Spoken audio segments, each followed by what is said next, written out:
అని నేను సంతోషపడి దేవుని సన్నిధిలో ప్రార్థన చేసినప్పుడు సంఘమునకు బయలుపరిచిన వాక్యం ఇది. కనుక లేవి గోత్రములకు ఆయనే స్వాస్యముగా ఉన్నాడు.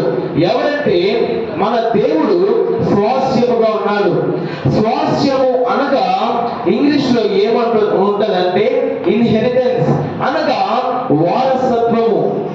లోకానుసారంగా చూస్తే ఒక కుటుంబం ఉంటే ఆ కుటుంబంలో ఉన్న పిల్లలకు మన యొక్క వారసత్వం అనేది వస్తుంది. తండ్రి నుండి కుమారునికి, ఆ తర్వాత మనవలకు అలాగా వారసత్వం వెళుతూ ఉంటది. ఆ రీతిగానే ఈ యొక్క స్వాస్యము అనగా దేవుడు మనకిచ్చిన వారసత్వం ఏమిటి, దేవుడు మనకిచ్చిన స్వాస్యం ఏంటి? మనము దేవుని యొక్క వారసులం కదా, మనము దేవుని యొక్క వారసులం కదా. మరి మనకున్న స్వాస్యం ఏంటంటే పరలోక రాజ్యం. హల్లెలూయా, హల్లెలూయా, హల్లెలూయా. మనము వారసులం. మనకు దేవుడు స్వాస్యాన్ని ఇచ్చాడు. అది ఏమిటంటే దేవుని యొక్క పరలోక రాజ్యాన్ని మనకు స్వాస్యంగా ఇచ్చాడనమాట. ఆ యొక్క లేవీయ గోత్రముకి ఎలాగైతే ఆయనే స్వాస్యముగా ఉన్నాడో, ఈరోజు మనకు రక్షించబడిన మనకు ఆయనను ఆరాధించుచున్న మనకు స్వాస్యం ఏంటంటే ఆయన ఇచ్చిన, ఆయన ఇవ్వబోతున్న పరలోక రాజ్యం. మరి ఆ యొక్క స్వాస్యము మనము కలిగి ఉన్నామా? దానిని స్వీకరించడానికి మనకు అర్హత ఉన్నదా? అది మనకు దేవుడు ఇస్తున్నాడా? దేవుడు ఆ వారసత్వము అంటే దేవుని యొక్క వారసత్వము, దేవుని యొక్క పరలోక రాజ్యమును మనకు ఇవ్వాలంటే మనం ఎలా ఉండాలి? పూర్వ దినములలో దేవుడు రాకమునుపు దేవుని యొక్క కుమారులు ఎవరంటే, దేవుని యొక్క వారసులు ఎవరంటే ఇశ్రాయేలు జనాంగము. ఇశ్రాయేలు జనాంగానికి దేవుడు ఆరాధించుటకు, ఆయనను స్తుతించుటకు అధికారం ఇచ్చాడు. ఇశ్రాయేలు జనాంగానికి అత్యధికమైన దీవెనలు ఇచ్చాడు. కానీ ఆ తర్వాత ఏమైందంటే ఆయన తన కల్వరి శిలువలో కార్చిన రక్తము చేత, ఆయన తిన్న దెబ్బల చేత తనువుగా తను తాను అప్పగించుకున్న తరువాత ఆ యొక్క వారసత్వము మనకు కలిగింది. హల్లెలూయా, హల్లెలూయా. పూర్వము ఆ ఇశ్రాయేలు జనాంగానికి దేవుని యొక్క మహిమ ఉన్నది, దేవుని యొక్క నిబంధన ఉన్నది, దేవుని యొక్క ధర్మశాస్త్రము ప్రతిదీ చేయగలిగినది వారి దగ్గరే ఉన్నది. అలాంటి స్థితిలో నుండి పెద్ద కుప్పల మీద ఉన్న మనలను, ఎందుకు పనికిరాని స్థితిలో ఉన్న మనలను దేవుడు ఆయన వారసులుగా ఏర్పాటు చేసుకున్నాడు. ఈ యొక్క ఇశ్రాయేలీయుల గురించి వారి దగ్గర నుండి మనకు వారసత్వం ఎలాగొచ్చింది అని మనం అనేక సార్లు ధ్యానించాం. రోమీయులకు రాసిన పత్రికలో 9వ అధ్యాయంలో 11వ అధ్యాయంలో కూడా అది ఉన్నది. కనుక ఆ యొక్క వారసత్వము మనకున్నది. దేవుని యొక్క వారసుల మనకున్న ఆస్తి ఏంటంటే పరలోక రాజ్యం. భూ సంబంధమైనది కాదు, ఈ లోకంలో ఉన్నది కాదు, ధనము కాదు, ఆస్తి కాదు, సంపద కాదు, కానీ ఆయన ఇచ్చు నిత్య జీవము. ఆయన మనకు తీసుకువెళ్ళే పరలోక రాజ్యమే మనకు స్వాస్యముగా ఉన్నది. హల్లెలూయా, హల్లెలూయా. మరి మనము వారసులము కదా, మనకి అక్కడికి వెళ్ళడానికి మనకు చోటు ఉన్నదా? ఆ యొక్క వారసత్వము తీసుకోవడానికి మనము సిద్ధముగా ఉన్నామా? దేవుడు అంటున్నాడు, ఇది కడవరి కాలం. ఈ యొక్క కడవరి కాలంలో మనము జాగ్రత్తగా ఉండాలి. మన హృదయములను మనము శుద్ధిగా మనము చేసుకోవాలి. హెబ్రీయులకు రాసిన పత్రికలో 10వ అధ్యాయములో 37వ వచనంలో, ఇదిగో కాలము కొంచెముగా ఉన్నది, ఆలస్యము చేయక వచ్చుచున్నాడు అని వ్రాయబడింది. అంటే ఇది కడవరి కాలం.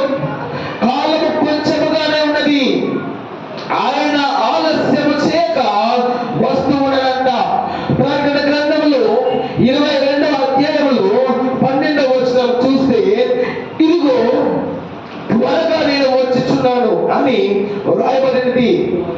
ప్రకటన గ్రంథం 22వ అధ్యాయం 12వ వచనం, ఇదిగో త్వరగా వచ్చుచున్నాడు అనగా దేవుడు త్వరగా వచ్చుచున్నాడు అంటే కోత కాలము అతి సమీపంగా ఉన్నది, కాలము కొంచెముగానే ఉన్నది.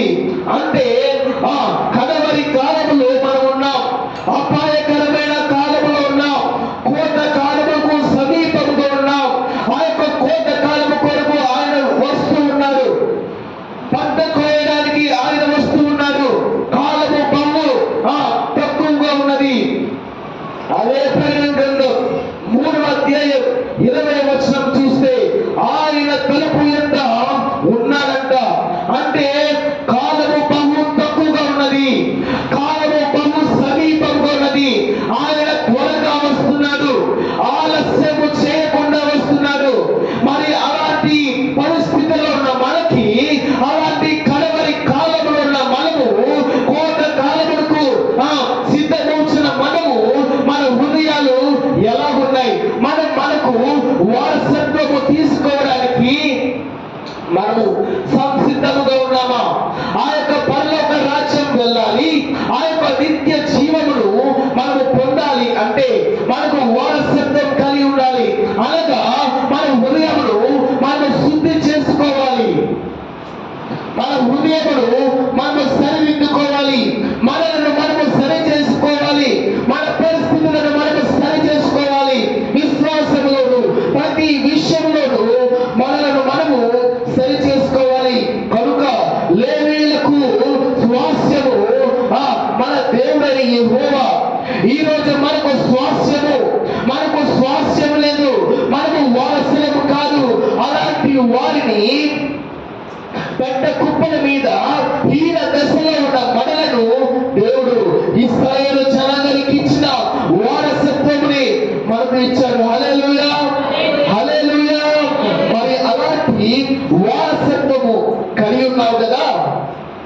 మరి అలాంటి వారసత్వము నీకు రావాలంటే దేవుడిచ్చే ఆ యొక్క వారసత్వము, దేవుడిచ్చే ఆ బహుమానము నీకు కావాలి అంటే మరి నీవు ఎంత జాగ్రత్తగా ఉండాలి, ఎంత అప్రమత్తముగా ఉండాలి.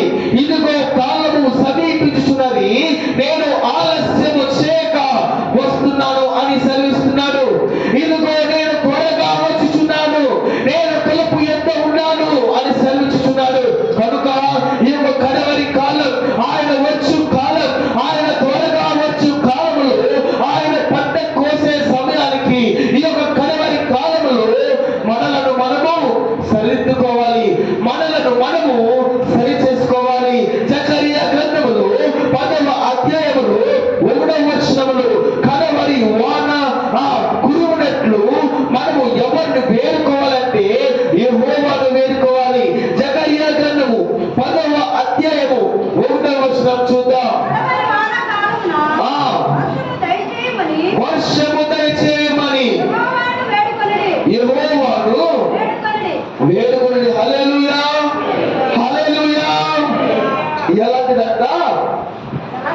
ఎలాంటి కాలము? కడవరి కాలము. ఏమని వేడుకోవాలి?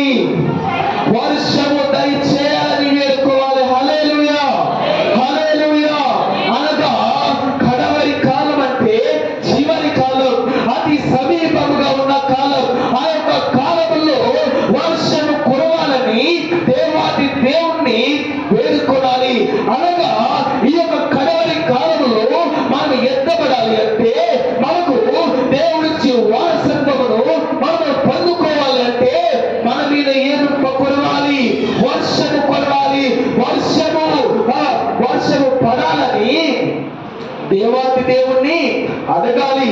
అనగా ప్రభువా పరిశుద్ధాత్మను నాకు దయచే, నీ ఆత్మ ద్వారా నన్ను నింపు. కడవరి కాలములో వర్షము కురవాలని ఎలాగైతే కోరుకుంటారో, ఈ యొక్క అంత్య కాలములో ఇలాంటి కడవరి కాలములో దేవుని యొక్క ఆత్మ చేత మనం నింపబడాలి అని ప్రార్థన పూర్వకముగా మనం ఉండాలి. కడవరి కాలం, అంత్య దినములు బహు సమీపముగా ఉన్నది. ఆ కోత కొయ్యడానికి అనగా దేవుడు ఈ భూమి మీద రావడానికి అతి సమీపముగా ఉన్నది. ఈ యొక్క చివరి గడియలో మనం ఏమని కోరుకోవాలంటే ఆ కడవరి కాలంలో వర్షము కురవాలని వేడుకోవాలి. అనగా ఈ యొక్క కడవరి కాలం, ఈ యొక్క అంత్య కాలములో నన్ను నీ యొక్క ఆత్మ చేత నన్ను నింపు ప్రభువా, నీ యొక్క ఆత్మ చేత మా యొక్క సంఘమును నింపు, మా యొక్క కుటుంబాన్ని నింపు, నన్ను నింపు ప్రభువా, నాకు అలాంటి వారసత్వము కావాలి అని మనకు దేవాది దేవుణ్ణి అడగాలి. కడవరి కాలం, అంత్య కాలం, ఇలాంటి కాలములో కోత కోయబడే కాలములోపు నీవు వారసత్వము కలిగి నీవు ఉండాలి. అలాంటి వారసత్వముకు అంటే పరలోక రాజ్యములకు ఆ యొక్క కోత సమయంలో నీవు ఎత్తబడాలి అంటే ఈ యొక్క కడవరి కాలములో వర్షము కురవాలి. అంటే ఈ యొక్క అంత్య కాలములో వర్షము కురవాలి. పరిశుద్ధాత్మ చేత నీ మీద ఎప్పుడైతే ఆత్మ చేత నింపబడతావో, ఎప్పుడైతే ఆత్మ చేత దేవుని యొక్క అగ్ని చేత నింపబడతావో, అప్పుడే ఆ యొక్క కోట కాలము యందు నీవు ఆ యొక్క రాజ్యములకు వెళ్ళగలవు. హల్లెలూయా, హల్లెలూయా. కడవరి కాలం, అంత్యకాలం, యుద్ధములు. లోకంలో అనేక మంది యుద్ధాలు చూస్తున్నాం. రష్యాకు ఉక్రెయిన్కు ఆ యుద్ధము మనము చూస్తున్నాం. ఇస్రాయేల్కు పాలస్తీనాకు యుద్ధము చూస్తున్నాం. అనేక పరమైన రోగములు ఈరోజు చూస్తున్నాం. గత కొన్ని సంవత్సరాల క్రితం కరోనా అనే ఒక భయంకరమైన జబ్బును మనం విని ఉన్నాం. అలాగే ఇప్పుడు మంకీ పాక్స్ అని, నిపా వైరస్ అని అనేక రకమైన జబ్బులను ఈ జబ్బుల చేత పీడింపబడుతున్నారు. యుద్ధాలు వస్తున్నాయి. అనగా ఇది దేవుడు వచ్చు సమయము, ఇది త్వరగా దేవుడు వచ్చు సమయము. అంటే ఈ కాలము ఏమంటారంటే ఇది కడవరి కాలం, అతి సమీపముగా ఉన్నది. దేనికంటే కోత కాలములకు అతి సమీపముగా ఉన్నది. అంటే దేవాది దేవుడు వస్తున్నాడు, కోత కోయడానికి వస్తున్నాడు. ఆయన కుమారులను, ఆయన స్వాస్థ్యములైన మిమ్మును, ఆయన వారసులుగా పిలువబడిన మిమ్మును కోత కోయడానికి అనగా తీర్పు తీర్చడానికి దేవాది దేవుడు త్వరగా వస్తున్నాడు. ఆలస్యము చేయక వస్తున్నాడు. ఆయన త్వరగా వస్తున్నాడు. మరి అలాంటి కాలంలో ఆయన కోత కోసే సమయానికి, ఆయన అంటే ఆయన తీర్పు తీర్చే సమయానికి నీవు ఎలాగున్నావు? నీ యొక్క విశ్వాస స్థితి ఏ రీతిగా ఉన్నది? నీ యొక్క ప్రార్థన స్థితి ఏ రీతిగా ఉన్నది? నీవు ఆత్మ చేత నింపబడ్డావా? నీవు పరిశుద్ధాత్మ చేత నింపబడ్డావా? నీ హృదయం ఎలాగున్నది? నీవు ఎలాగ జీవిస్తున్నావు? ఈ యొక్క కడవరి కాలములో మనం ఎలా జీవిస్తున్నాం? అంత్యకాలము, చివరి గడియలు, ఇలాంటి గడియలలో మనం ఎలా జీవిస్తున్నాం? మన పరిస్థితులు ఎలా ఉంటున్నాయి? లోకములో ఉంటున్నామా? పాపములో ఉంటున్నామా? దేవునికి వ్యతిరేకమైన క్రియలు చేస్తున్నామా? అందుకే అంటున్నాడు, ఆ యొక్క వ్యతిరేకమైన క్రియలను తీసివేసి ఆ యొక్క కడవరి కాలములో వర్షము కురవాలని వేడుకోవాలంట. అంటే ప్రభువా, నాలో ఉన్న పాపాలను తీసివేయి, నాలో ఉన్న రోగాలను తీసివేయి, నాలో ఉన్న లోకాచారమైన పద్ధతులను తీసివేయి, నాలో నీ ఆత్మ చేత నింపు ప్రభువా. నాలో ఆ కడవరి కాలమున వర్షము ఏ రీతిగా అయితే పడుతుందో, భూమి ఎలాగైతే సారముగా మార్చబడుతుందో ఆ రీతిగానే నేను నింపబడాలి, నేను నింపబడాలి అని ప్రార్థన పూర్వకంగా మనం ప్రార్థన చేస్తే దేవుడు అంటున్నాడు, నిన్ను తప్పకుండా నేను పరలోక రాజ్యం తీసుకువెళ్తాను. ఖచ్చితంగా నా యొక్క స్వాస్థ్యమును నీకు ఇస్తాను, నా యొక్క వారసత్వమును నీకు ఇస్తాను అని దేవాది దేవుడు సెలవిస్తున్నాడు. కనుక ఈ కడవరి కాలములో, ఈ అంత్య కాలములో దేవుడు తన ఆత్మను వర్షము ఏ రీతిగా అయితే వస్తుందో, భీకరమైన వర్షము మెరుపుల చేత ఎలాగైతే వస్తుందో, ఆ యొక్క జకర్యా గ్రంథంలో మీరు ఇంటికి వెళ్ళిన తర్వాత కింద అంత చదివితే అక్కడ గొప్ప మెరుపుల చేత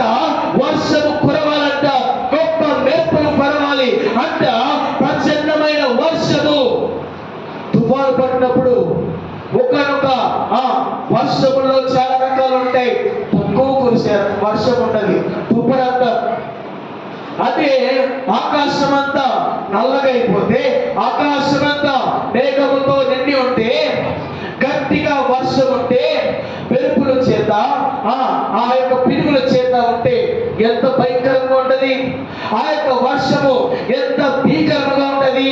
అలాగే ఈ యొక్క కడవరి కాలంలో కూడా దేవుడు తన ఆత్మను కూడా ఆ రీతిగానే సంఘము దగ్గర ఉంచుచున్నాడు. సంఘములో ఉన్న ప్రతి విశ్వాసి మీద ఆయన ఉంచుచున్నాడు. ఆనాడు వేడగడ్డలో వారు ఎలాగైతే ఆత్మ చేత నిండారో, ఆ యొక్క వేడగడ్డలో వారు ఆత్మ చేత ఎలాగైతే నిండారో, వారు ఎలాగైతే దేవుడిని స్తుతించారో, దేవుడు ఆ యొక్క ప్రచండ గాలి బట్టి ఆ అగ్ని చేత వారిని తాకాడు. ఈ రోజు కూడా, ఇప్పుడు కూడా ఈ యొక్క కడవరి కాలంలో అలాంటి పరిశుద్ధాత్మను కూడా మన మీద కురుస్తున్నాడు. కానీ మన యొక్క హృదయంలో ఉన్న కర్మశాల చేత, మన హృదయంలో ఉన్న ఆ పరిస్థితుల చేత శుద్ధి లేకపోవడం వల్ల మనము ఆ యొక్క పరిశుద్ధాత్మను స్వీకరించలేకపోతున్నాం. ఆ యొక్క అనుభవంలోనికి మనం వెళ్ళలేకపోతాం. శుద్ధి లేకపోతే వారసత్వం లేదు, శుద్ధి లేకపోతే పరలోక రాజ్యం లేదు. మరి శుద్ధీకరించబడాలంటే నీ మీద వర్షము కురవాలి, అనగా దేవుని యొక్క ఆత్మ నీ మీద ఉండాలి. బలమైన ఆత్మ నీ మీద ఉండాలి. దేవుని ఆత్మ చేత నీవు నింపబడాలి. కనుక ఆ యొక్క మేడగదులు ఎలాగైతే ఆత్మ చేత నింపాడో, ఈ యొక్క కడవరి కాలంలో కూడా, ఈ ఆఖరి గడియల్లో కూడా సంఘము మీదకి దేవుడు తన ఆత్మను ఉంచుతున్నాడు. హల్లెలూయా, హల్లెలూయా. కనుక యాకోబు రాసిన పత్రిక 5వ అధ్యాయము 8వ వచనం చూస్తే, ఓర్పుగా ఉండి ఏం చేయాలంట? మన హృదయాలను స్థిరపరుచుకోవాలంట. చూద్దాం, యాకోబు రాసిన పత్రిక 5వ అధ్యాయము 8వ వచనం. ప్రభువు రాకడ సమీపించుచున్నది కనుక మీరును ఓపిక కలిగి మీ హృదయములను స్థిరపరచుకునండి. హల్లెలూయా, హల్లెలూయా. ఆయన రాకడ సమీపిస్తుందంట. కనుక మీ హృదయములను మీరు స్థిరపరచుకోవాలంట. అంటే స్థిరపరచుకోవడం అంటే ఒక చక్కని ప్రాధాన్యత దేవునికి ఇవ్వాలి. హృదయంలో శుద్ధీకరించబడాలి. నువ్వు ఆత్మ చేత నింపబడాలి. నీ హృదయము ఆత్మ చేత స్థిరపరచబడాలి. ఆయన అంటున్నాడు, నీకు అవమానము కలిగే పరిస్థితి లేదు. ఏదో కడవరి కాలంలో నేను అభివృద్ధి చేశాను, నీకు దీవెనలు ఇచ్చాను, అనేక మందికి లేని స్వాస్థ్యములను, ఆశీర్వాదములను, దీవెనలను నీకు ఇచ్చాను. మరి నీవు శుద్ధీకరించబడ్డావా? నీ హృదయం స్థిరపరచబడిందా అని దేవుడు మాట్లాడుచుండగా మన యొక్క సమాధానం ఏమిటి? దేవుడు అలా మాట్లాడుచుండగా మన సమాధానం ఏంటి? మనం ఏమని చెబుతాం? మనం ఏమని దేవునికి సమాధానం ఇవ్వగలం? దేవుడు కోతకాలంలో, అనగా తీర్పు తీర్చే సమయంలో నిన్ను తీర్పు తీర్చినప్పుడు ఆయన వేసే ప్రశ్నకు మనం జవాబిచ్చే పరిస్థితి ఈనాడు నీవు కలిగి ఉన్నావా, నేను కలిగి ఉన్నానా అని పరిశీలన చేసుకుందాం. నిజముగా నీవు ఆ రీతిగా ఉంటే నీవు ఆశీర్వదించబడతావు. నిజముగా ఆ రీతిగా నీవు ఉంటే నీవు దీవించబడతావు. నిజముగా ఆ రీతిగా నీవు మార్చబడితే నీకు అలాంటి పరిస్థితి ఉండదు. కనుక ఈ యొక్క కడవరి కాలంలో మార్చబడాలి, వర్షము కురవాలని వేడుకోవాలి. ప్రభువా, నీ ఆత్మను ఈ కడవరి కాలమున నా మీద ఉంచు ప్రభువా అని వేడుకోవాలి. ప్రభువా, నీ యొక్క ఆత్మను నా మీద ఉంచు, నాలో ఉన్న కల్మషమును తీసివేయి అని దేవాతి దేవుని మనం కోరుకోవాలి. ఆయన అంటున్నాడు, నీ అవమానము తీసివేశాను, నీకున్న బాధలు తీసివేశాను, మునుపటి జీవితము నీకు లేదు, నూతనమైన జీవితమును నేను నీకు ఇచ్చాను అని ఆయన సెలవిస్తున్నాడు. ఇశ్రాయేలు జనాంగం అవమానానికి, ఆ ఐగుప్తులో కలిగిన అవమానమును దేవుడు తీసివేశాడంట. ఆ యొక్క చోటికి గిల్గా అను పేరు పెట్టారంట. యెహోషువ గ్రంథము 5వ అధ్యాయము 9వ వచనం చదువుదాం. యెహోషువ గ్రంథము 5వ అధ్యాయము 9వ వచనం. నేను ఐగుప్తు అవమానము మీ మీద ఉండకుండా తొలగించి వేసి ఉన్నాడు ఆను యెహోషువతో ఆనెను. అందుచేత నేటి వరకు ఆ చోటికి గిల్గాల్ అను పేరు. హల్లెలూయా, హల్లెలూయా.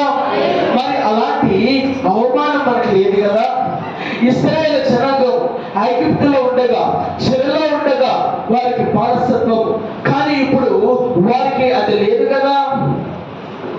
మరి నీవు కూడా అతిథిగానే లోకంలో ఉన్న జీవితాన్ని తీసివేసిన తర్వాత నీకు కూడా ప్రత్యేకమైన స్థానం దేవుడిచ్చాడు కదా, అవమానం తీసివేశాడు కదా అంటున్నాడు దేవుడు. అంటున్నాడు ఐగుప్తులో ఉన్న అవమానమును దేవుడు తొలగించి వేశాడంట. నిన్ను కూడా అతిథిగానే నీకు లోకంలో ఉన్న అవమానాన్ని, నీవు లోకంలో ఉన్న పరిస్థితులను, ప్రతి దానిని దేవుడు తీసివేశాడు. దేవుడు తీసివేసి నిన్ను ప్రత్యేకించబడిన ఒక జనాంగానుగా, గుంపుగా ఆయన వారసులుగా చేసుకున్నాడు కదా. మరి ఈ యొక్క అంత్యకాలంలో నీవు ఆయనను ఎలాగా కీర్తిస్తున్నావు, ఆయన ఎలాగా ఆరాధిస్తున్నావు, ఆయనకి ఇచ్చే ప్రాధాన్యత ఏ రీతిగా ఉన్నది? నీ హృదయము స్థిరపరచబడిందా? నీ హృదయము శుద్ధీకరించబడిందా? ఇదొక ప్రశ్న. ఈ అంత్యకాలంలో కోతకాలముకు సమీపముగా ఉన్నాం. కోతకాలము అతి త్వరగా వచ్చుచున్నది. ఆయన అంటున్నాడు ఆలస్యము చేయక వస్తున్నాను అంటున్నాడు. మరి నీవు స్వాస్థ్యము పొందుకోవాలి, స్వాస్థ్యము నీకు కావాలి, వారసత్వము నీకు కావాలి, పరలోక రాజ్యము నీకు కావాలి, నిత్య జీవము నీకు కావాలి. అందుకే ఆయనను ఆరాధిస్తాం, అందుకే ఆయన దగ్గరకు వస్తాం. నాకు నిత్య జీవము కావాలి, నేను పరలోక రాజ్యము వెళ్ళాలి అని కోరుకుంటాము కదా. మరి మన హృదయాలు ఎలా ఉంటున్నాయి? మనం ఆయనకి ఇచ్చే ప్రాధాన్యత ఏ రీతిగా ఇస్తున్నాం? మనకు ఆయనకి ఇచ్చే ఆరాధన ఏ రీతిగా చెల్లిస్తున్నాం? మూడు పారిన జీవితాలే మనలో ఉంటున్నాయి. మూడు పారిన జీవితం, ఎండిపోయిన స్వభావం, నిర్జీవమైన స్వభావమే నేటికి వస్తుంది. అలాంటి మూడు పారిన జీవితం ఉంటే, అలాంటి జీవితం ఉంటే మనము ఆ యొక్క పరలోక రాజ్యముకు వెళ్ళలేము. ఆ యొక్క కోట కాలంలో మనము కోయబడం, మనము ఎత్తబడం, తీర్పులో మనం ఎత్తబడం. కనుక శ్రద్ధ కలిగి దేవుడిచ్చిన వాక్యమును బట్టి, దేవుడిచ్చిన ప్రవచనను బట్టి, దేవుడు చెప్పుచున్న ప్రతి మాటను బట్టి శ్రద్ధగా వినాలి, శ్రద్ధగా ఆయన అనుసరించాలి. మన హృదయములను సరి చేసుకోవాలి. మనము మన పూర్ణ హృదయముతో ఆయనను అనుసరించాలంట. ఇశ్రాయేలు జనాంగంలో ఒక వ్యక్తి కనపడతాడు. ఆయన తన మనస్సును దేవునికి ఇచ్చినమాట. ఆయన పూర్ణ హృదయంతో దేవుడిని అనుసరించాడంట. అతనుకు గోత్రములకు స్వాస్థ్యం వచ్చింది, కానీ అతనికైతే ఒక ప్రత్యేకమైన స్వాస్థ్యాన్ని దేవుడిచ్చాడంట. అతని పేరు చెప్పగలరా మీరు? కాలేబు. కాలేబు అనే వ్యక్తికి దేవుడు స్వాస్థ్యాన్ని ఇచ్చాడంట. యెహోషువ గ్రంథము 14వ వచనంలో చూస్తే 9వ వచనం చూద్దాం. మోషే ప్రమాణం చేసి, నీవు నా దేవుడైన యెహోవాను నిండు మనస్సుతో అడుగు పెట్టు భూమి నిశ్చయముగా నీకును నీ సంతానములకు ఎల్లప్పుడూ స్వాస్థ్యముగా ఉండలేను. హల్లెలూయా, హల్లెలూయా. కాలేబు కంట దేవుడిని అతను ఎలాగా అనుసరించాడంటే నిండు మనస్సుతో ఆయనను అనుసరించాడనమాట. నిన్ను మనసుతో కాలేబు ఆ దేవుని అనుసరించాడు కాబట్టి అతనికి ఒక ప్రత్యేకమైన స్వాస్థ్యం వచ్చింది. అతను నిన్ను మనసుతో దేవుడిని అనుసరించాడు. దేవుడు చెప్పిన ఆజ్ఞలను పాటించాడు కనుక అతనికి స్వాస్థ్యము కలిగింది. అదే 13-14 వచనాలు చూస్తే దేవుడు ఆయనకి స్వాస్థ్యం ఇచ్చాడంట. హెబ్రోను అనే ప్రదేశాన్ని అతనికి స్వాస్థ్యముగా ఇచ్చాడంట. కనుక అక్కడ ఈ యొక్క కాలేబుకు స్వాస్థ్యముగా ఇవ్వబడింది. ఒక భూమి అతని సంతానముకు స్వాస్థ్యముగా ఇవ్వబడింది. అతను తన మనస్సుతో నిండు మనస్సుతో దేవుడిని కొనియాడు అనుసరించాడు కనుక అతనికి స్వాస్థ్యము దక్కింది. మరి మనము నిండు మనస్సుతో ఆయనను అనుసరిస్తున్నామా? నిన్ను మనసుతో ఆయన కొనియాడుతున్నామా? విశ్వాసం కలిగి ఉంటున్నామా? ఈ యొక్క కడవరి కాలములో, అంత్య కాలములో భయంకరమైన పరిస్థితులు, చాలా దారుణమైన పరిస్థితులు, చాలా భయంకరమైన పరిస్థితులు. అలాంటి పరిస్థితుల నుండి మనం రక్షించబడాలి అంటే మన మనస్సు ఎలా ఉండాలి? నిండు మనస్సుతో ఆయనను అనుసరించాలి. మన హృదయం ఎలా ఉండాలి? మన హృదయం ఆయన యందు స్థిరపరచబడాలి. మన హృదయం ఎలా ఉండాలంటే శుద్ధీకరించబడాలి. వర్షం కురవాలి అనగా పరిశుద్ధాత్మ మన మీద ఉండాలి. పరిశుద్ధాత్మ చేత మనం నింపబడాలి. అప్పుడే ఫలభరితమైన అవుతాం. అప్పుడే మనకు స్వాస్థ్యం వస్తుంది. ఆ యొక్క కోతకాలం నందు అప్పుడే మనము ఆ యొక్క పరలోక రాజ్యములకు వెళ్ళగలుగుతాం. కనుక కాలేబుకు స్వాస్థ్యం వచ్చింది. కాలేబుకు ఒక ప్రత్యేకమైన స్వాస్థ్యమును, వారసత్వం ఇచ్చాడు దేవుడు. మరి మనకు ఆ యొక్క వారసత్వం కావాలి. పరలోక రాజ్యం అనే వారసత్వం నీకు కలిగి ఉండాలి. దేవుడు వారసత్వమును, ఆ యొక్క వారసత్వము ప్రతి ఒక్కరికి ఇస్తారు. కానీ ఆ వారసత్వము నీవు తీసుకోవాలంటే, ఆ యొక్క స్వాస్థ్యమును నీవు పొందాలంటే నీ హృదయం ఎలాగుంటుంది? నీ యొక్క భక్తి జీవితం ఎలాగుంటుంది? నీ యొక్క చేసే పనులు, నీ యొక్క అనుసరించే ప్రతి క్రియలు ఏ రీతిగా ఉంటున్నాయి? ఏ రీతిగా అనుసరిస్తున్నా? అదే యెహోషువ గ్రంథంలో ఉంటుంది. దేవుడు మోషేకు ధర్మశాస్త్రమును ఆజ్ఞలు ఇచ్చాడంట. దేవుడు ఏమైతే మోషేకు తెలిపాడో, దేవుడు ఏమైతే మోషేకు ఆజ్ఞాపించాడో, ఆ యొక్క ఆజ్ఞలన్నిటినీ ఎవరు పాటించారంటే యెహోషువ పాటించారంట. హల్లెలూయా, హల్లెలూయా. కనుక మోషేకు దేవుడు ధర్మశాస్త్రమును ఆజ్ఞలు ఇచ్చాడు. మోషే తూచా తప్పకుండా దేవుని ఆజ్ఞలు పాటించాడు. మరి ఆ రీతిగానే మోషేకు దేవుడు ఇచ్చిన ఆజ్ఞానుసారమే యెహోషువ కూడా ప్రతి ఆజ్ఞను ఒక్కటి కూడా వదలకుండా ప్రతి దానిని అనుసరించాడు. మరి అలాగే దేవుడు మన దైవజనులకు అనేకమైన వాక్యముల చేత, ప్రవచనాల చేత దేవుడు మాట్లాడాడు కదా. మరి దేవుడు ఏమైతే మాట్లాడి ఉన్నాడో దానినే దైవజనులు తెలుపుతూ ఉన్నారు కదా. మోషేకు దేవుడు తెలిపాడు. మోషేకు తెలిపిన ప్రతి దానిని యెహోషువ పాటించాడు. మరి దేవుడు దైవజనులకు తెలియజేస్తున్న వాటిని మనం ఎందుకు అనుసరించలేకపోతున్నాం? మనం ఎందుకు అనుసరించలేకపోతున్నాం? అనుసరించాలి కదా, ప్రతి దానిని అనుసరించాలి. మోషేకు దేవుడు ఆజ్ఞలు ఇచ్చాడు. మోషే దేవుని ఆజ్ఞలను పాటించాడు. ఆ ఆజ్ఞలను యెహోషువ కూడా పాటించాడు. మరి అలాగే దైవజనులకు దేవుడు అనేక మర్మముల చేత, అనేకమైన వాక్యముల చేత దేవుడు మాట్లాడుతున్నాడు కదా. మరి ఆ మాటలను మీరు తెలుపుతున్నప్పుడు మీరును అనుసరించాలి కదా. మీరును అలాంటి వాక్యమును మీరును గ్రహించాలి కదా. మరి ఎందుకు పాటించలేకపోతున్నాం? మరి ఎందుకు మరి వాటిని మనం సరిదిద్దుకోలేకపోతున్నాం? మరి పాటించాలి. ప్రతి దానిని యెహోషువ ఇశ్రాయేలు జనాంగానికి ధర్మశాస్త్రంలో ఉన్న ఆశీర్వాదాల గురించి చెప్పారంట, శాపముల గురించి కూడా చెప్పారంట. మరి ఆ రీతిగానే దైవజనులు కూడా నీకు బోధిస్తున్నారు. అలాంటి వాక్యముని నీకు బోధిస్తున్నారు. మరి అలాంటి బోధనలు, అలాంటి అపోస్తలులు వేసిన పునాది మీద కట్టబడుచున్న నీవు ప్రతి వాక్యం అనుసరించాలి కదా. మరి ఎందుకు అనుసరించలేకపోతున్నాం? అనుసరించలేకపోతే నిన్ను మనస్సు కలిగి లేకపోతే దేవుడు దైవజనులకు ఇచ్చిన వాటిని నీకు తెలియజేస్తావు. దేవుడు దైవజనులతో చెప్పిన ప్రతిదీ దైవజనులు మీకు తెలియజేస్తారు. మరి దైవజనులు చెప్పిన వాటిని పాటించాలి కదా. దేవుడు దైవజనుల ద్వారా మాట్లాడిన మాటలను స్వీకరించాలి కదా. మన జీవితాల్లో వాటిని పాటించాలి కదా. మరి ఎందుకు మనం పాటించలేకపోతున్నాం? నిండు మనసుతో ఆయనను ఆరాధించలేకపోతున్నాం. నిండు మనసుతో ఆయనను కీర్తించలేకపోతున్నాం. ఆయనకు ఇవ్వవలసిన సమయమును ఆయనకి ఇవ్వలేకపోతున్నాం.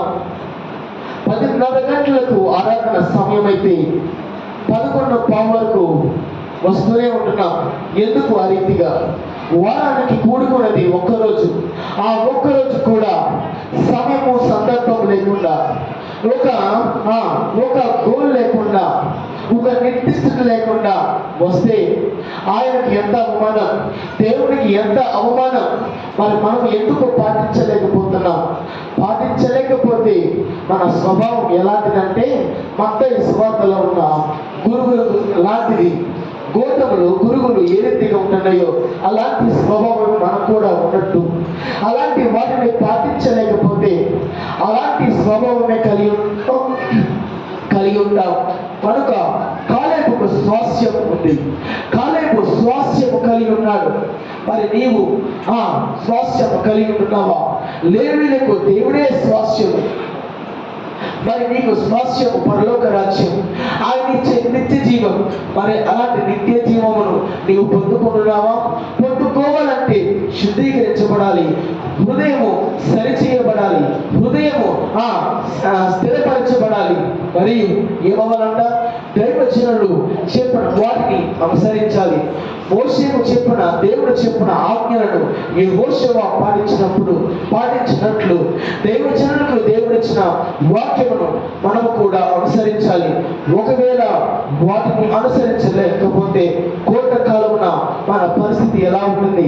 కడవరి కాలంలో ఉన్నాం, అంత్య కాలంలో ఉన్నాం, కోట కాలముకు సమీపంలో ఉన్నాం. మరి ఆ కాలంలో 2 ఉంటాయి. శ్రేష్టమైన గోధుమలు, గురువులు అని ఉంటాయి. మరి వాటిని విశేషతల గురించి మనం అనేక సార్లు దేవుడు మనతో మాట్లాడాడు. మరి నీవు ఎలా ఉన్నావు? కోతకాలం వస్తున్నది. ఈ యొక్క కడవరి కాలంలో నీవు గురువుగా ఉంటే, ఈ యొక్క కడవరి కాలంలో నీవు గోధుమలుగా లేకపోతే మీరు నశించిపోతారు, పరలోక రాజ్యాలకు వెళ్ళలేరు. కనుక శ్రేష్టమైన గోధుమలా ఉండాలి. కోతకాలం సమీపిస్తున్నది. మరి అలాంటి కోతకాలంలో, ఈ యొక్క కడవరి కాలంలో వర్షం కురుస్తుంది. దేవుడు తన ఆత్మను సంఘం మీద ఉంచుతున్నాడు. దేవుడు తన ఆత్మ చేత సంఘమును లేవనెత్తుతున్నాడు. మరి అలాంటి ఆత్మ చేత నీవు బలపడాలి, నీవు శుద్ధీకరించబడాలి. భక్తుడు ఈ రీతిగా రాస్తున్నాడు. పాట ఉంటది కదా, కోత కాలము గతించిపోయే, గ్రీష్మకాలము గడిచిపోయే, కోత కాలము గతించిపోయే, గ్రీష్మకాలము గడిచిపోయే, చెల్లిన భాగ్యం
వర్షము ఏ రీతిగా కురుస్తుందో, ఆ మంచి ఫలములు ఎలాగ ఫలింప చేస్తాయో, మరి ఈ వాక్యము ద్వారా నీవు కూడా ఫలభరితముగా మార్చాలి. హల్లెలూయా. నీవు కూడా ఫలభరితముగా మారాలి. ఆమేన్. నీవు కూడా అత్యధికమైన దీవెనలు పొందుకోవాలి. నీకు స్వాస్థ్యము కలిగి ఉండాలి. నీవు ఆ పరలోక రాజ్యమునకు నీవు వెళ్ళాలి. చివరిగా మత్తయి సువార్త 13వ అధ్యాయం 30వ వచనం చూద్దాం. గోధుమలు పురుగులు కూర్చి ఉంటాయి. గోధుమలను కోత కాలములు అవి కోసి ఎక్కడ వేస్తారంటే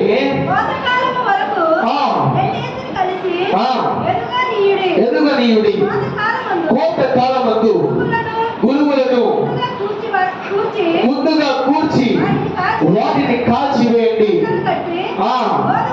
గోధుమలను నా కోట్లలోకి చేర్చి పెట్టండి.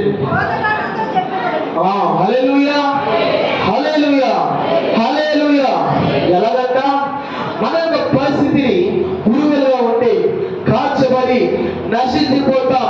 కనుక కోత కాలంలో నీవు శ్రేష్టమైన గోధుమలుగా ఉంటే ఆ గోధుమలను కోత కోసి ఎక్కడికంట నా కోట్లకు యజమాని అంటున్నాడు. నా కోట్లకు ఆ గోధుమను చేర్చుడి అంటున్నాడు. అనగా నీవు శ్రేష్టముగా ఆ పరిశుద్ధాత్మ ద్వారా నింపబడితే, హృదయం శుద్ధీకరించుకుంటే, ఈ కడవరి కాలంలో సరి అయిన స్థితిలో ఉంటే నీవు గోధుమలో ఉండి ఆ యొక్క గోధుమలు ఎలాగైతే కోట్లలో చేర్చబడినవో నీవు కూడా ఆ పరలోక రాజ్యము చేర్చబడతావు. హల్లెలూయా, హల్లెలూయా. ఒకవేళ నీలో పరిశుద్ధాత్మ అగ్ని లేకపోతే, నీవు దానిని స్వీకరించలేకపోతే, నీ హృదయం సరిగ్గా లేకపోతే, శుద్ధీకరించబడలేకపోతే గురువులాగా కాల్చబడిన స్థితి, ఆ యొక్క స్థితిలోనికి వెళ్ళిపోతాం. నరకాగ్నిలోనికి వెళ్ళిపోతాం. కనుక మనము శ్రేష్టమైన గోధుమలాగా కోట్లలో చేసిబడాలి. అనగా మనము ఎప్పుడైతే ఆత్మచేత నింపబడతామో ఆ యొక్క కడవరి వర్షము కురిసినప్పుడు, పరిశుద్ధాత్మను మనం స్వీకరించినప్పుడు మన హృదయం స్థిరపరుచుకుని, మన హృదయం శుద్ధి చేసుకుని, నిన్ను మనస్సుతో ఆయనను అనుసరించినప్పుడు శ్రేష్టమైన గోధుమల నీవు ఉండి నీకు స్వాస్థ్యము కలుగుతుంది. అనగా పరలోక రాజ్యమును మీరు వెళ్ళగలరు. కనుక అలాంటి పరలోక రాజ్యము మనం వెళ్ళాలి. ధాన్యములు శ్రేష్టమైన గోధుమలు కోట్లలో చేర్చబడినాయి. గోధుమలాగా యాక్షన్ చేసిన నటించిన గురువులేమో కాల్చబడినాయి. మరి క్రైస్తవులుగా దేవుని బిడ్డలుగా మీరు ఎలా ఉన్నారు?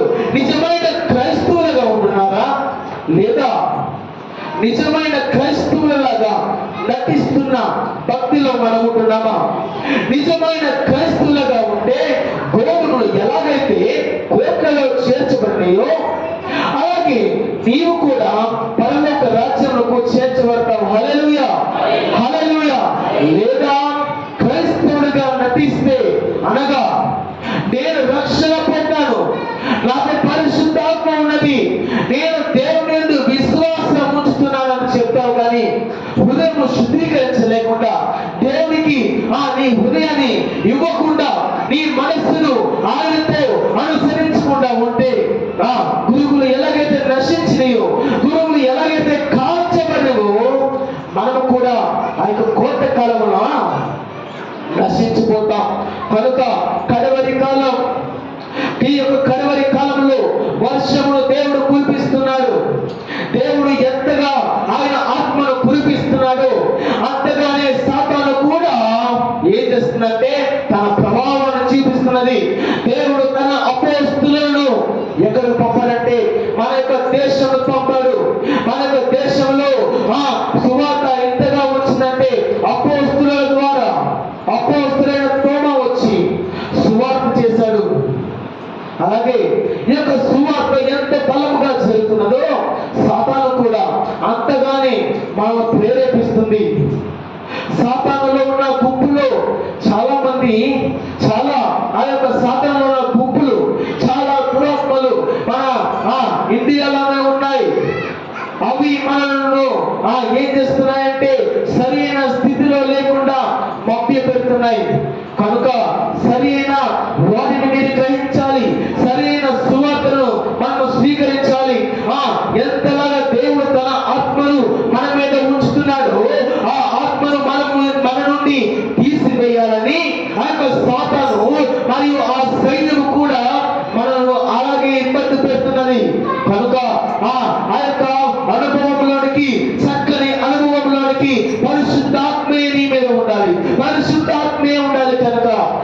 సరిగ్గా ఉండాలి. సాతాను చేయు వారిని ఎదుర్కొనాలి. కనుక ప్రతి విషయమును జాగ్రత్తగా గమనించండి. ఇది కోత కాలము, కోత కాలములకు సమీపముగా ఉన్నాం. ఇది కడవరి కాలం. కడవరి కాలంలో దేవుడు తన ఆత్మను ఈ యొక్క దేశము మీద ఎంత బలముగా ఉంచాడో, ఎంత బలముగా సువార్త జరుగుతున్నదో అంతే బలముగా సాతాను చేయవలసిన క్రియలు కూడా చేస్తూ వస్తున్నాడు. కనుక ఆయన ఆత్మ నీ మీద ఉంటే నీకు ఏమీ కాదు. ఆయన చేత నీవు బలపడితే నీకు ఏమీ అవ్వదు. కనుక నీవు బలముగా ఉండాలి. సాతాను చేయు తంత్రమును అధిరోహించాలి అంటే నీవు పరిశుద్ధాత్మను పొందాలి, దేవుడి నుంచి శక్తిని పొందాలి, విశ్వాసం కలిగి ఉండాలి. అప్పుడే కోట కాలము అనగా దేవుడు వచ్చే కాలము, దేవుడు తీర్పు తీర్చే సమయము. ఆ యొక్క సమయములో స్వాస్యం, పరలోక రాజ్యం అనే స్వాస్యము తీసుకొని నీవు అక్కడికి వెళ్ళవలను. హల్లెలూయా, హల్లెలూయా. మరి అలాంటి కడవరి కాలంలో ఉన్న నీవు బలపరచబడాలి, స్థిరపరచబడాలి. మంచి స్వాస్యము నీవు కలిగి ఉండాలి. మనకున్న స్వాస్యము నిత్య జీవము, పరలోక రాజ్యము. ఆ స్వాస్యమును దేవుడు వారసత్వముగా మనకి ఇచ్చాడు. అలాంటి వారసత్వమును తీసుకోవడానికి మనం సంసిద్ధులుగా ఉండాలి. అలాంటి కృప దేవుడు మనకు దయచేయను గాక. ఆమేన్, ఆమేన్. మోకరించండి, ప్రార్థన చేసుకుందాం. మోకరించండి, ప్రార్థన చేసుకుందాం. మహోన్నతుల మహాపరిశుద్ధుల నీ నామమునకు స్తోత్రాలు, వందనాలు. గడిచిన దినాలని నీ కృప చేత మమ్మల్ని బలపరిచిన విధానాన్ని బట్టి స్తోత్రాలు. ప్రతి విషయంలో మాకు తోడైన దేవా నీకు స్తోత్రాలు. వాక్యము ద్వారా మాతో మాట్లాడే దేవా, ఈ యొక్క కడవరి కాలంలో మేము సరైన స్థితిలో ఉండాలని తెలియజేసిన ప్రభువా నీకు వందనాలుగా. కడవరి కాలంలో స్వాస్థ్యము పొందుకోవాలంటే మేము శుద్ధీకరించబడాలని, మా హృదయం స్థిరపరుచుకోవాలని, నిన్ను మనసుతో నిన్ను కొనియాడాలని, నిన్ను అనుసరించాలని నీవు చెప్పిన విధానాన్ని బట్టి నీకు స్తోత్రాలు. నీవు వచ్చుతున్నావు ప్రభువా, ఆలస్యం చేయక వచ్చుతున్నావు ప్రభువా. మా హృదయాలను మార్చండి, మా యొక్క సంఘాలను మార్చండి, ప్రతి హృదయాలను కదిలింప చేయండి. ఇది కోట కాలము సమీపముగా ఉన్న కాలము, ఇది కడవరి కాలము కనుక ప్రభువా మమ్మను నీ ఆత్మ చేత నింపండి. కడవరి కాలంలో వర్షము కురుమునట్లు నిన్ను వేడుకోవాలని చెప్పిన ప్రభువా నీకు వందనాలుగా. ఈ కడవరి కాలంలో మా యొక్క సంఘంలో ఉన్న ప్రతి విశ్వాసి మీద నీ బలమైన పరిశుద్ధాత్మ శక్తి చేత నింపండి, ఆత్మ చేత నింపండి. సంఘాన్ని అభివృద్ధి చేయండి ప్రభువా.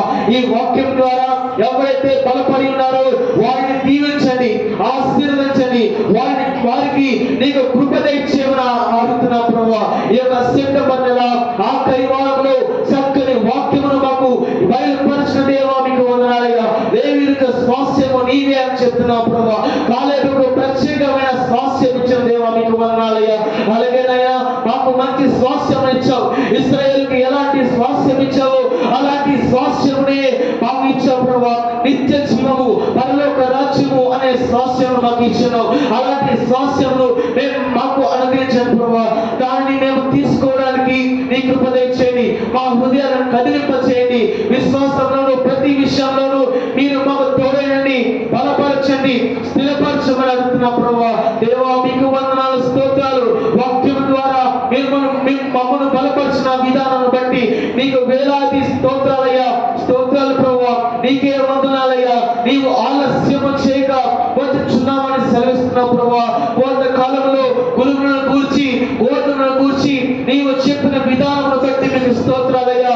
మేము ఏ రీతిగా ఉండాలో మాకు చెప్పిన విధానాన్ని బట్టి నీకు స్తోత్రాలు. నా యొక్క సంఘము మా శ్రేష్టమైన గోధుమలా ఉండడానికి సహాయం చేయండి ఆయన.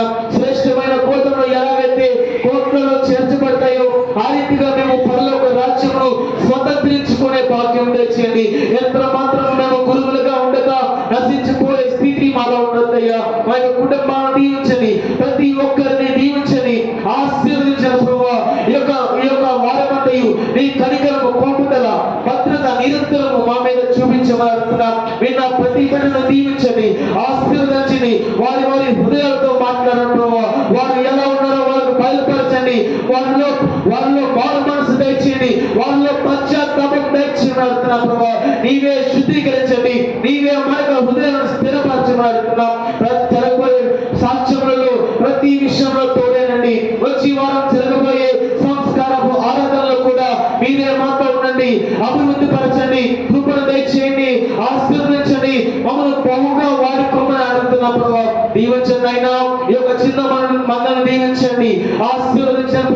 మా యొక్క సంఘాలను జ్ఞాపకం చేసుకోండి.